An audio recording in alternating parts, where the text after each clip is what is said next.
La résurrection du Christ a été également célébrée au Niger, qui compte 1 à 2% de chrétiens. Cette année, la Pâque est placée sous le signe du pardon.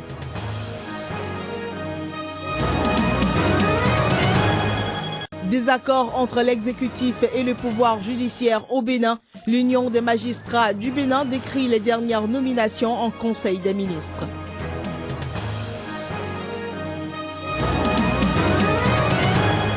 La lèpre fait son retour dans certaines régions de l'Inde. Pourtant, la fin de la lutte a été déclarée en 2005.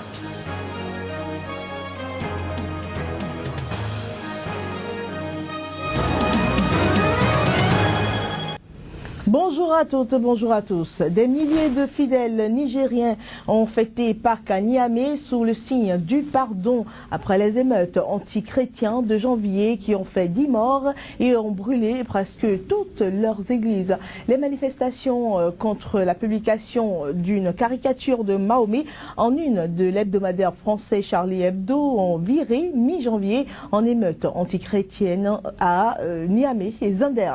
10 personnes ont été tuées. 45 églises ont été brûlées, soit 80% des lieux de culte chrétiens.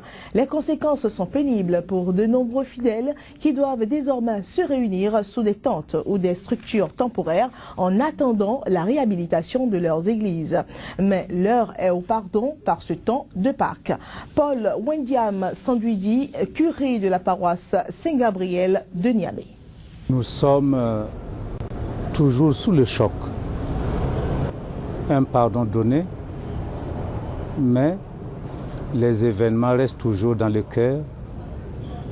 Mais malgré tout, chrétiens et chrétiennes, suivant le Christ à son exemple, nous restons toujours ces hommes de confiance et de pardon. Nous ne gardons rien contre ceux qui nous ont attaqués, mais nous avons tout de même une certaine nostalgie, un souci de ce qui s'est passé et de ce qui peut venir. Des chrétiens du Pakistan ont également célébré dimanche la fête de Pâques. C'était sous la protection des forces de sécurité, une disposition nécessaire dans ce pays régulièrement ensanglanté par les violences communautaires et la guerre avec les talibans. C'est différent comme célébration par rapport à ce que nous vivions les précédentes années. Les gens étaient plus enthousiastes, plus légers, ils se réjouissaient de chaque événement. Aujourd'hui, ce n'est plus du tout la même ambiance. C'est très triste. Nous sommes là pour offrir nos prières en toute simplicité.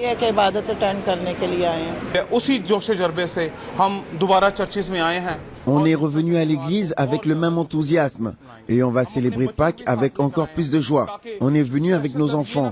On ne veut surtout pas que les terroristes croient qu'on va baisser les bras ou même que les chrétiens ont peur. À l'occasion donc de Pâques, le pape François a appelé à la fin des tragédies à travers le monde, surtout en Afrique et au Moyen-Orient. Ces parties de la planète qui se trouvent dans un climat de violence au nom de la religion et récemment encore assombri par le massacre de chrétiens au Kenya.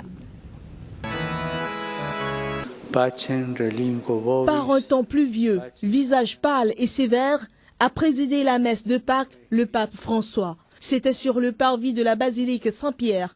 À l'occasion de la plus importante fête des catholiques, il a adressé depuis la loggia de la basilique son message pour la paix, puis imparti sa bénédiction à la ville et au monde.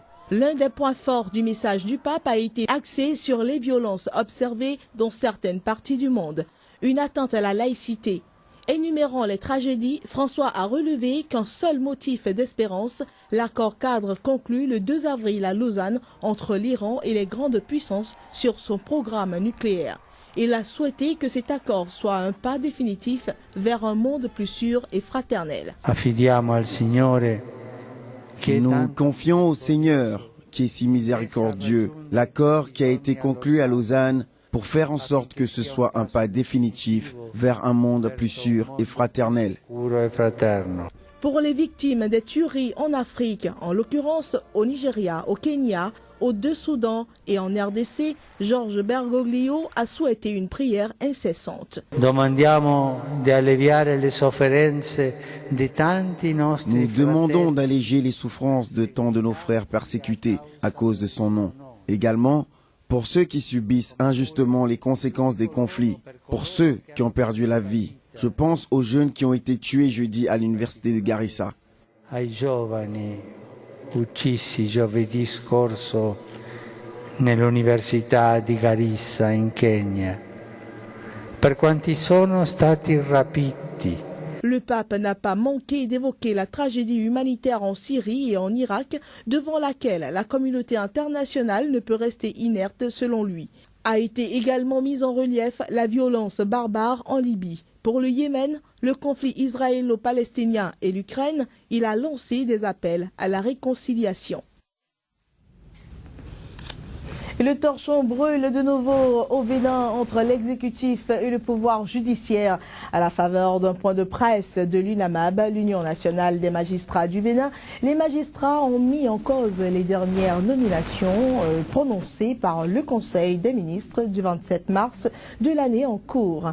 À en croire le bureau exécutif de l'UNAMAB, les dites nominations violent les règles de transparence établies depuis fort longtemps et régissant les nominations de magistrats. Elle viserait ces nominations, ni plus ni moins, à régler des comptes à certains magistrats. Pour plus de précisions, nous vous invitons à suivre Mario Metono, secrétaire administratif adjoint de l'Union nationale des magistrats du Bénin. Le Conseil des ministres, en violation des règles de transparence, a, nuitamment, et sans révéler les noms des concernés, adopté 2 projets de décret, dont le premier porte aux nominations de magistrats et de juristes de haut niveau en qualité de conseiller à la Cour suprême, et le second relatif à la nomination de magistrats dans les tribunaux, les cours d'appel et à la chancellerie. Malgré le caractère opaque de ces nominations, il est revenu au bureau exécutif de l'UNAMAB que les dites nominations visent non seulement à régler des comptes à certains collègues, mais violent les règles de préséance, en même temps qu'elles créent des vacances de postes stratégiquement orchestrées dans certaines juridictions. Pour éviter une paralysie de la maison justice, le bureau exécutif de l'UNAMAB exige du gouvernement de surseoir à l'application des décrets de nomination en ce qui concerne les postes ci-après. Président Scandi, procureur Poubet, Natitengu, Calavi et juge d'instruction à Plahoui. N'étant nullement ébranlé par ces nominations punitives, l'Union nationale des magistrats du Bénin reste déterminée à sonner contre vents et marées la mobilisation propre à conjurer ce mauvais sort planifié contre la justice et l'état de droit. Élection générale prévue la semaine prochaine au Soudan. Des rebelles de la région du Kordofan Sud promettent de perturber le vote dans cette région affectée par une révolte armée. Ils ont affirmé dimanche qu'ils emparés d'un camion transportant des urnes destinées aux élections. Mais le porte-parole de l'armée assure n'avoir aucune information sur la dite embuscade.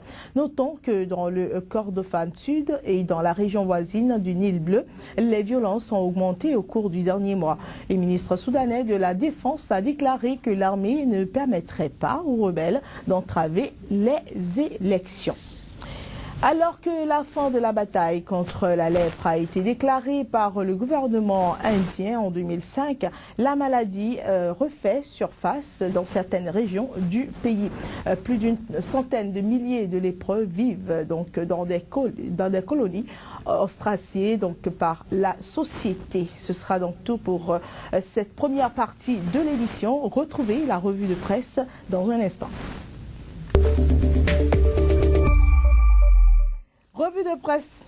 Revue de presse donc, comme annoncé, l'actualité sur le continent est largement dominée par des faits lugubres.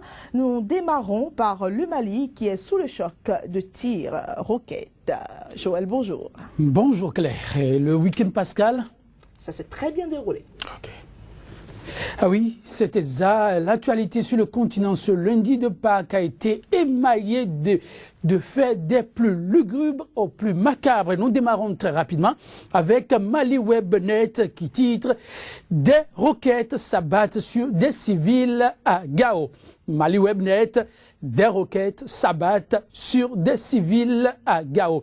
Retrouvons MaliWeb.org qui précise « Des tirs de roquettes sur le centre-ville de Gao ». Au moins une personne tuée. Le site d'information Koulouba croit savoir que la personne tuée est bien connue. Il s'agit d'une célèbre basketteuse qui a rendu l'âme chez elle. À Bamako croit savoir qu'alors que Gao ploie sous le jour de ce crime, à Bamako, un mort a été recensé à l'issue d'une explosion d'origine criminelle. Du Mali, nous nous rendons au Burkina Faso où il y a eu hier un enlèvement spectaculaire. Tout à fait inattendu, mais c'est arrivé. Ouaga rapporte un Romain employé d'une mine enlevée dans le nord du Burkina Faso. Fasosine mentionne l'attaque survenue à Tambao a fait un blessé. Un gendarme évacué à l'hôpital Blaise Compaoré. Sa vie serait hors danger. Le pays de se muer en interrogation rapte d'un Romain le Burkina dans le viseur des djihadistes. En attendant la réponse à l'interrogation Burkina 24, le forfait commis, une cellule de crise est aussitôt mise en place. Le Faso communique. Le Front de renforcement citoyen appelle chaque Burkinabé à être une sentinelle. Maliatu renseigne, le Burkina veut poursuivre les ravisseurs de l'otage roumain au Mali et au Niger. Nous allons à présent en Guinée-Conakry. La nouvelle fait grand bruit. Le porte-parole de l'opposition, Sila, a failli laisser sa peau ce week-end. Tout à fait, l'opposition a évité de justesse un deuil national. Africa-Guinée alerte. Boubacar Sila est su des balles lors d'une attaque à Conakry. Ngu, l'autre site d'information guinéen, revient sur les circonstances de l'attaque contre Boubacar Sila par deux hommes à moto en banlieue de Conakry. Guinée News, victime d'une attaque armée, Boubacar Sila témoigne « Nous sommes dans l'épopée des tueurs à gages en Guinée ». Guinée Info, qui veut la peau d'Aboubacar Sila, porte-parole de l'opposition guinéenne. Les enquêtes sont en cours, les réponses, on les saura certainement dans les heures à venir. Et en RDC, en dehors du possible troisième mandat de Joseph Kabila, il y a également une autre histoire dite de fausse commune. Oui, la RDC ne finit pas d'alimenter l'actualité. Statut du Congo nous apprend qu'il y a une fosse commune de 425 corps découverte près de Kinshasa. Radio Kapi revient sur la nouvelle fosse commune à Maluku, le drôle d'affaire.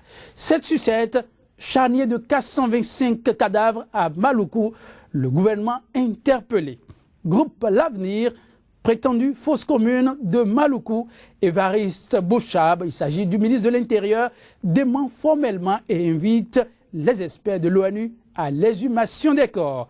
Congo Time, charnier de Kinshasa, Évariste Bouchab, un vampire social. Nous voici au terme donc de la revue de presse. Merci à vous, Joël. Oh, c'est un plaisir toujours renouvelé d'être au rendez-vous.